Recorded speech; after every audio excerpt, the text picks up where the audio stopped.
The Uprising of 20,000, ripping the seams in the fabric of society. Every morning, in the early 20th century, more than 100,000 people poured onto the streets of the Lower East Side of New York on their way to work in the city's garment factories. In these dangerous buildings, multiple generations of women and children could be seen working alongside one another. On November 23, 1909, a citywide strike known as the Uprising of 20,000 affected over 500 shirtwaist factory manufacturers in New York City. This 14-week strike and the nationwide conflict that ensued resulted in a temporary compromise and transiently gave shirtwaist workers better pay and working conditions before the tragic Triangle Fire in 1911. The bravery of the female strikers spurred other organizations to stand up for their beliefs, including the Suffragette Party and other American unions. The bold and daring strike they created began the nation's journey towards equal rights among both genders and the establishment of labor unions. In the early 1900s, all women, irrespective of social class and background, were seen as second-class citizens, which was underlined by the denial to them of the vote. From a young age, women were expected to become wives and mothers rather than earn their own living. However, many immigrants coming to America had no choice but to work in the labor industry to support themselves and their families. Families who came to this country searching for the American dream were escaping religious, racial, and political persecution. Many were pulled to America by contract labor agreements offered by recruiting agents known as padrones to Italian laborers. In garment factories, employees could work up to 75 hours a week and sometimes until dawn. Workers often had to bring in their own materials, and sometimes the foreman would force employees to work on a subcontracting system, where they would earn a wage on a piece-by-piece basis. Workers were paid as little as $3 per week, only a fraction of the men's salaries, who always worked in higher positions. Bosses were under such huge competitive pressure that they were prepared to ignore the grievances and complaints of the workers and treat them as if they were expendable. Due to lack of government intervention or even labor legislation, factory owners had no boundaries when it came to treatment of the workers.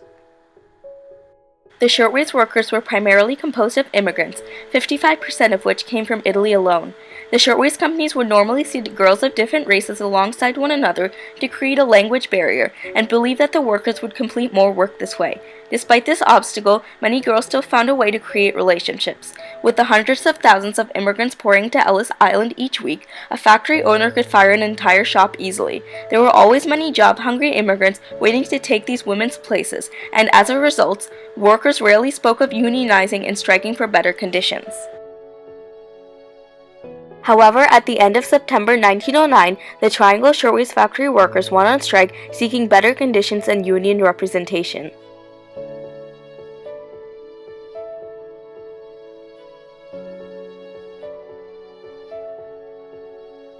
Conditions were no better at other factories of the time. Unrest was infiltrating throughout the women's garment industry. On the evening of November 22nd, approximately 3,000 garment workers crowded the Great Hall at the Cooper Union meeting, with leaders from the garment industry on the stage. The majority of them were influential males who had no experience with the working situations of the young women. They did not believe that the women had enough intelligence or power to lead a strike. Instead of discussing practical answers, they talked for 2 hours and came up with only uncertain opinions.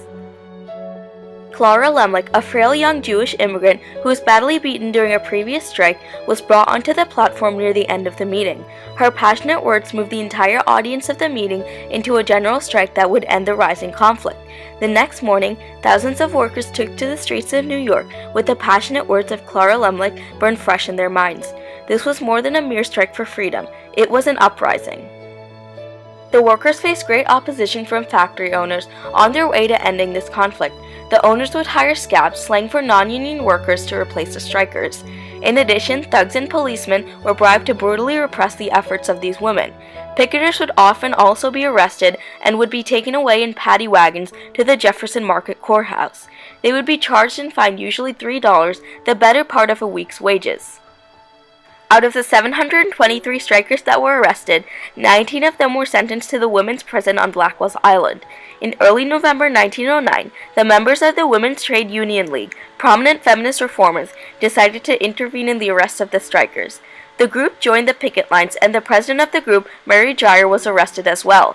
This finally brought news coverage to what had before seemed like an unimportant story. Within 48 hours, smaller businesses capitulated, and workers began to return to union-only closed workshops.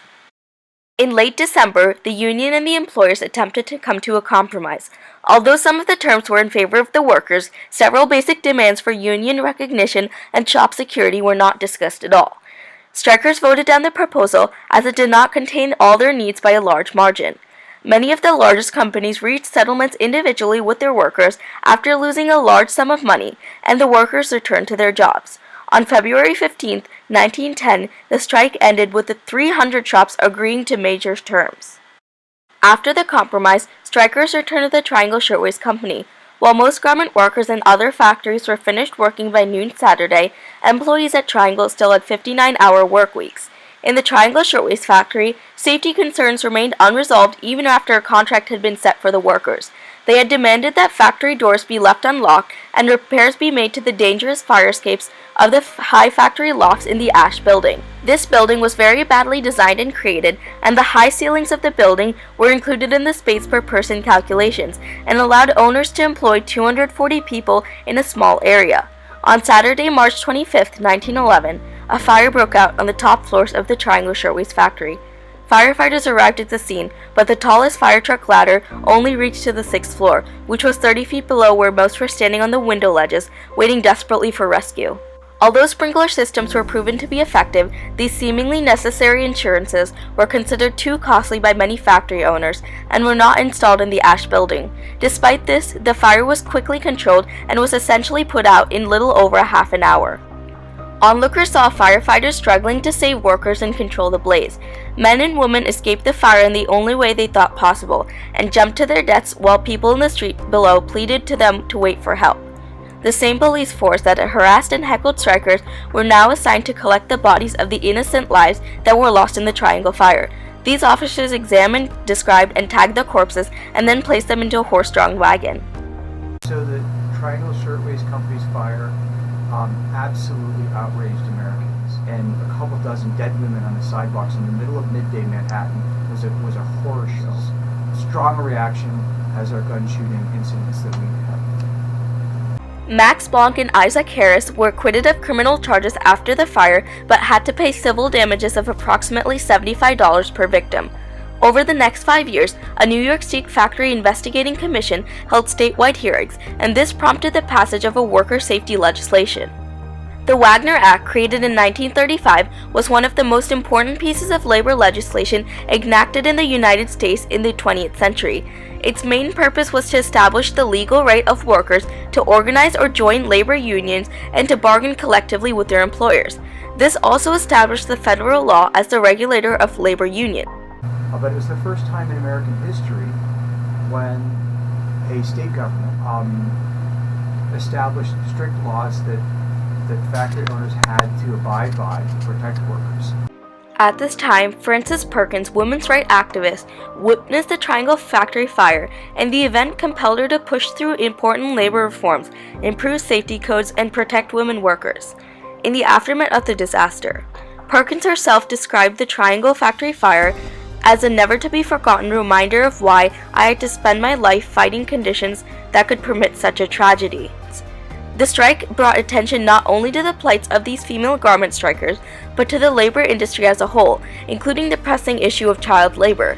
This event is one of the most successful uprisings in labor industry's history and marked a turning point for women across the country. Even today, after more than a century of development in society, there is still a shocking discrepancy between men and women within the labor force. In 2016, a national poll from the United States Department of Labor shows that women are paid on average up to 22 cents less for every dollar than men for comparable jobs. Although the American ideals and standards for the workforce have come a long way since women were forced to go on strike for equality in 1909, the country still has a lengthy path ahead of it in regards to bringing equality to all genders, races, and nationalities in the labor industry. By bringing attention and importance to the plights that the workers endured to achieve the equality they deserved, similar issues present in the labor industry today may be solved. The reforms that allow women to work as equals to men in the business world were made possible because of these women's inspiring ability to stand strong in a unified cause. When looking to the future, we must remember that the conflicts and compromises that make up this uprising are not events that belong to one group, but a promise to the nation as a whole that beckons as a call for equality for generations to come.